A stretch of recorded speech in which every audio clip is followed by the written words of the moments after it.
سلام تعني حبلي زي خبركم من فتوات تخاتلتي مدى سبعين بلاس لمون بخالو تحدش تحابريتا مسئين لنا أبناي لما أنتي كل تعبيت نتوتات كان رئينا قداي صمدون قداي أمباسادر أمريكا بإيثوبيا نابتقراي بترقاقا مزسرزون مقاشا زملكة حابريتا بعمقات كان رئينا صمدو بتعامي أشغال قداي خويني ركاب أبي بيت صحفته 4 كيلو مالتي سرعة بلسقنا قدمي أجندون نصمدو غيرون داسر حيركب صمدو أمنتاي درجالو بعمقات كنرينا خلوت بركز فول وانا حبريتا كنعزبينا حابيركم ناصنحو لايك كومنت شير سبسكرايب مغبر ايزنغو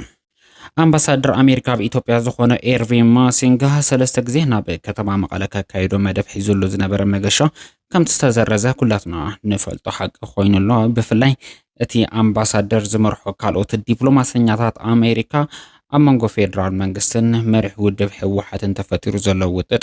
بسلامة منغدين لاي دبلوماساو زعارتات كايدو مخانم أبا زحالف سومن بصفيحو كنصبارق طنيحيو ميديانا سابوين تايمسون نزغو داي بعمقات بمرأي سفح زبالو حابريتا نابخم كقرب مصنحو نايقرب عوان تذكرو أبا زحالف سولوس فلما مغشو كايد مدب حيزو صنح إيرفين ماسينغا زمرحو لأوجو أمريكا مخنياتو حزون بزي تفلتا منغدي كترف كيلو منبارو متقاسنا تذكريو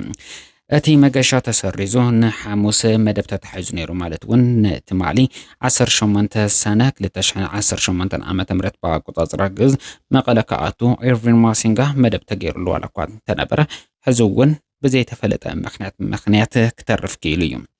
داقم نيلو معانتا 19 سنة لتشحن 10 شمانتا عامة مرت باقوطاز راقز نام مقالا نممصا مدب حيزو زنبرا أمباسادر أمريكا إيرفين ماسينغا داقم እቲ መገሻ ካብ ዝተሰረዘ ክፍለ ተኻይሉሎም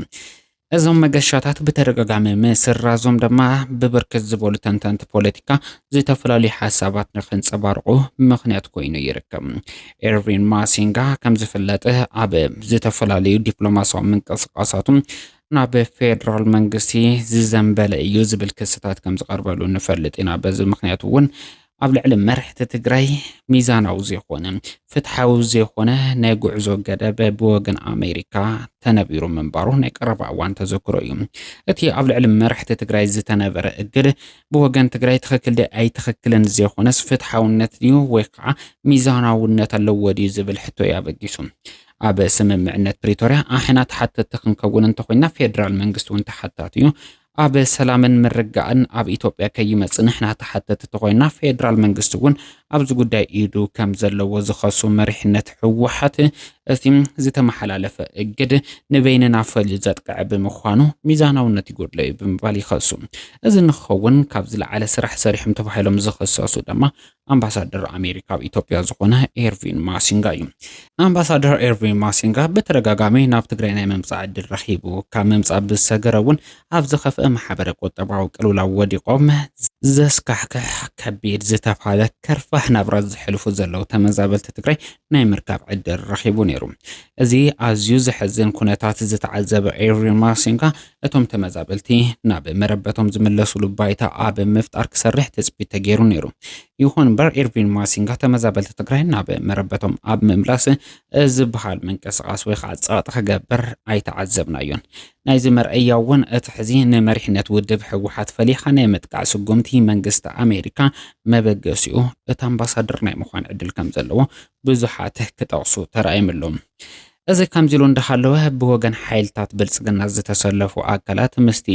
በተረጋጋሚ ዝተሰረዘ መገሻ ኤርቪን ማሲንጋ ኣመልኪቶም ሓደ ብዕራይ ወለደ ዝኾነ ሓበሬታ ከሰራጭው ሪኢና ኣለና እቲ ሓበሬታ ድማ ነበር ፕሬዝዳንት ግዚያዊ ምምሕዳር ትግራይ ሌተናል ጀነራል ታደሰ ወረደ ክነዘራረቢና ፕሬዝዳንት እሱ እዩ ዶክተር ደብረጽዮን ገብረ ሚካኤል ድማ ቦምበር ውድብ ሕወሓት ምዃኑ ኢና ንፈልጥ ዝብል ቅዋም በኤርቪን ማሲንጋ መንጽብራቁ ብወገን ሕወሓት ተቐባልነት ኣይረኸበን ዝብል ሓድሽ ሓበሬታ እንዳሰራጨው ይርከቡ برجز أتا أمباسادر نتي جنرال رخيبو ناي مزرب دليت كهلو كم زخل نصر ولا قاطو خنا أزين تزي خوينو نايم بالعقم جن فاتسمو كم زي بلو بفلاي دما سلام علاشي سلام طلاب خوينو نتي أمانغو فيدرال منغستن حوحتن نابكينات كم الرح كم زخل زنقر له هموت بسلام ومن قد نمفتح دليتاتن تخليو بازلك وجن تنيا خوينك زمسأل عدل كم زي لنو تصريوم ብፍላይ መንግስቲ ኣሜሪካ መሪሕ ውድብ ሕወሓት ናብ ስልጣን ዝመጸሉ መንገዲ ሕጋዊ ኣይኮነን ዝብል እምነት እንተሃልዩ ጀነራል ታደሰ ወረደኸ በየናይ መንገዲ እዩ ሕጋዊ ኣካይዳ ተጠቂሙ ስልጣኑ ዳግም ተናዊሑ ዝብል ሕቶ ክምልስ ዝኽእለሉ ዝኾነ ሕጋዊ መሰል ወይ ከዓ ሕጋዊ ኣካይዳ ከም ዘይብሉ ንጹር እዩ። ጀነራል ታደሰ ወረደ ንሓደ ዓመት ስልጣኑ ክናዋሕ ዝተገበረ ብፍቃድ ብልጽግና እምበር ብመሰረት ስምምዕነት ፕሪቶርያ መሪሕ ውድብ ሕወሓትን ብልጽግናን ተዘራሪቦም ዘሕለፈው ውሳነ ከም ዘይኮነ ፀሓይ ዝወቅዖ ግልጽ ሓቂ እዩ። ኣብዚ ጉዳይ እቶም ኣብ ጎኒ ብልጽግና መዓልታዊ እኽሊ እንዳተሰፈረሎም ንሓሶት ዝተሰለፉ ፕሮፓጋንዳን ሓይልታት ተጋሮም ንከምዚ ህዝቢ ንምድንጋር ህዝቢ ንምጭናቅ ዘሰራጭዎ ዘለዉ ሓበሬታ ሕዚ እውን ህዝብና ክትርድኦ ዝግበአካ ሓቂ እንተሃለወ ድሕሪ ሕዚ ግዜያዊ ምምሕዳር ኣብ ትግራይ ከም ዘይህልው እዩ።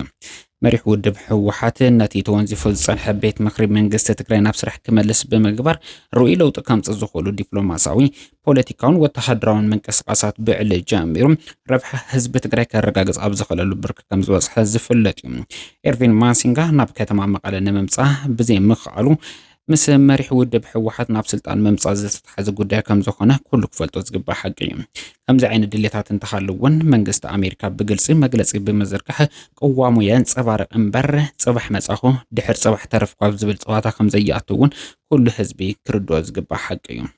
ጽምዶ 4 ኪሎ ርእስ ሕማም ኮይኑ ይርከብ። ክቡራትን ፈትዋትን ተኸታተልትና እቲ ኣብ መንጎ ህዝብታት ትግራይን ኤርትራን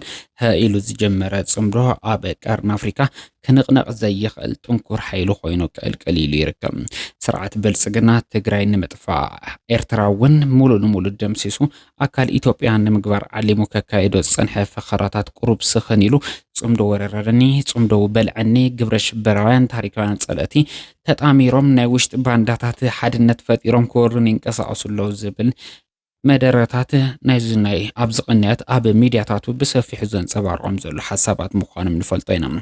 ጉዳይ ጽምዶ መሰረት ዝገበሩ መድረኻት እውን ብኣዘዝቲ ሰራዊት ምክልኻል ኢትዮጵያን መራሕቲ ፖለቲካ ብልጽግና እውን ኣብዚ ቅንያት ብሰፊሑ እንዳተንጸባርቑ ይርከቡ። ብፍላይ ኣብ ዝተፈላለዩ መድረኻት ማይክ ብዝረኸቡ ቁጽሪ ዓሰብ ተዚያም ፀና ዛ ዓይነቱ ፈኸራ ካስምዑ ዝጸንሑ ትግራይ ተዘይጨፍለቕና ዛ ዓይነቱ ወረራ ፈኸራ ካስምዑ ዝፍለጡ መራሕቲ ብልጽግና ጽምዶ ኣጥፈአና ኣብ ዝብል ሕዚ ስኽን ዝበለ ናይ ጭንቅን ራዕድን ዝመስሉ መድረኻት እንዳዳለው ኣብ ከቢድ ጭንቂ ከም ዘለው ዘመላኽት ሓሳባት እንዳንጸባርቑ ይርከቡ። ኣብዚ ቅንያት ቀዳማይ ሚኒስትር ዶክተር አብይ አሕመድ መረፃ ተዛዚሙ ብዝብል ኣብ ዘሕለፎ መልእኽቲ ቀንዲ ሓሳቡ ጉዳይ ጽምዶ መንባሩ ንፈልጠና ቀጽሊልና እውን ኣዛዚ ሰራዊት ምክልኻል ኢትዮጵያ ዝኾነ ፊልድ ማርሻል ብርሃኑ ጁላ ከምቲ ዝተለመደ ቂሒሙን ኣጪሱን እና በመድረክ ቅልቅል ብምባል ጽምዶ ኣብ 19 ሰዓታት ዝተመስረተ ብኢድ ኣታውነት ሶማልያን ግብፅን ዝተፈብረከ ይክብል ንምእማኑ ዝኸብድ ሓደ ብዕራይ ወለድ ሓበሬታ ከንጸባርቕ ርኢና ነርና ፊልድ ማርሻል ብርሃኑ ጁላ ማለት እዩ። እዚ መቐጸልታ እውን ኣብዚ 2-3 መዓልታት ሰሚዕኹም እንትኾንኩም ጌታቸው ረዳ እውን ተመሳሳሊ ሓሳብ ከንጸባርቕ ተራእየሎ። ብፍላይ ኣብ ህልውና ፕሬዚደንት ኢሳያስ ኣፈወርቂ መሰረት ዝገበረ ሰፊሕ ዝበለ መልእኽቲ ከንጸባርቕ ዝተረኣየ ጌታቸው ረዳ ኤርትራ ሃገር ኮይና ዝተመስረተትሉ ቀንዲ ምክንያት ኢትዮጵያ ንምፍራስ ዝዓለመ ክብል ሓሳቡ ከንጸባርቕ ይርአ። ብፍላይ ድማ ህልውና ፕሬዚደንት ኢሳያስ ኣፈወርቂ ብሄራዊ ሓደጋ ኢትዮጵያ እዩ ኣብ ዝብል ሓሳብ እውን ዝተፈላለዩ ቃላት መሪጹ ክዝርግሕ ከሰራጩ ተራእዩ ነይሩ። ብፍላይ ግን ናይዞም ኩሎም ላዕለዎት ፖለቲከኛታትን ወተሃደራዊ መራሕቲ ብልጽግና ቀንዲ ኣጀንዳኦም ቀንዲ መሰረቶም ጽምዶ ገይሮም ዘንጸባርቕዎም ዘለዉ ወይ ከዓ ዘሰራጭዎም ዘለዉ ሓሳባት ክንዕዘብ ከለና ጽምዶም ኣብ ቀርኒ ኣፍሪካ ፈጢርዎ ዘሎ ዝለዓለ ፖለቲካዊ ወተሃደራዊ ዲፕሎማሲያዊ ዓቕሚ ክንደየናይ ጽንኩር ምዃኑን ሱር ዝሰደደ ምዃኑ ዘመላኽት እዩ። እቲ ኣብ መንጎ ኤርትራን ትግራይን ዝተጀመረ ጽምዶ ኣብዚ ሕዚ እዋን ካብ ደገ ሱዳን ካብ ውሽጢ ዓዲ ድማ ሓይልታት ዓፋር ሓይልታት ፋኖ ሓይልታት ሰራዊት ሓርነት ኦሮሞ ዕጡቃት ቤንሻንጉል ጉሙዝ ጋምቤላን ሶማልያን ሓዊሱ ካብ ሲዳማ አንጻር ብልጽግና ዝንቀሳቀሱ ሓይልታት እውን ተጸምቢሮም ከም ዘለዉ ኩላትና ንፈልጦ ሓቂ ካብ ሓሊፉ እውን ቤት ምክሪ ተጣይሹ አንጻር ስርዓት ብልጽግና ንዝግበር ቃልሲ ብፖለቲካ መድረክ ብመድረክ ዲፕሎማሲ ብመድረክ ወተሃደራዊ ምንቅስቃስ ብሓባር ክሰርሕሉ ዝኽእሉ ምንቅስቃሳት ብዘይካ ናይ ደገ ሓይልታት ማለት እውን ኤርትራን ሱዳንን ዘይብሎም ናይ ሓባር ቤት ምክሪ ኣብ ውሽጢ ኢትዮጵያ ዝንቀሳቀሱ ሓይልታት ከም ዘጣይሹ እውን ኣብ ሕሉፍ መደባትና መግላጽና ዝዝከር እዩ